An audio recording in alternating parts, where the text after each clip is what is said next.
বা বেটা সুন্দর একটা বার ফোন করছিলি? আরে আমি তোরে ফোন করছি কিন্তু তোর ফোন বন্ধ আছিল। ফোন বন্ধ আছিল তো খাইছত না? স্টোরিটা চেক দি। আরে ভাই স্টুডেন্ট আরে আমার ভাই, হ্যাঁ কি করলি? আইরে রেস্টুরেন্টে একটা ভরপুর খানি দিলি, সাথে আবার বন্ধু নতুন বন্ধু পাইছো মাম্মা। আর পুরান বন্ধু বইলা গেছো। আমি ওই রেস্টুরেন্টে গেছিলাম কি জন্য জানো? চাকরি খুঁজতে। আর তুমি মচমচায়া পার্টি করতে। ভালো, সমস্যা নাই। ইহ চিকেনটা রে, আহা বিরিয়ানির জন্য চিকেনটা সেরা রে।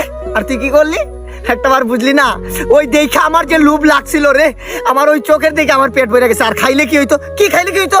2 দিন বেশি বাঁচতাম, মজা করতাম, একটা শরীরে শক্তি আইতো, তোর লগে মারামারি করতাম। শৈশবের দিনগুলা বুইলা গেলি। ওই যে মা ভাত দাও তো, একটা প্লেটে ভাত দিত, তুই আর আমি মিলা খাইতাম। তোর এটা বুঝছস? ওই যে আমার মা বলতো, যেই প্লেটে খাইয়া সেই প্লেট কানা করছো। তার কি ভালো আছে তো বন্ধু? বলো কলকাতা বাঘা বাঘা দিয়ালা বন্ধু, আঘাত পাইছি আমি না, আমার রুহু অভিশাপ দিতেছে। যা যা যা যা। এই দাঁড়া দাঁড়া দাঁড়া, একটা গান শুনা যা, দাঁড়া। ওহো বন্ধু রে, এক প্লেটে খাবো বলে দেহ যৌবন যাইবি ফলে, কোন দিন জানি প্লেট কানা হইল রে। আমার বন্ধু নতুন বন্ধু পাইলো, আমার কথা ভুইলা গেল।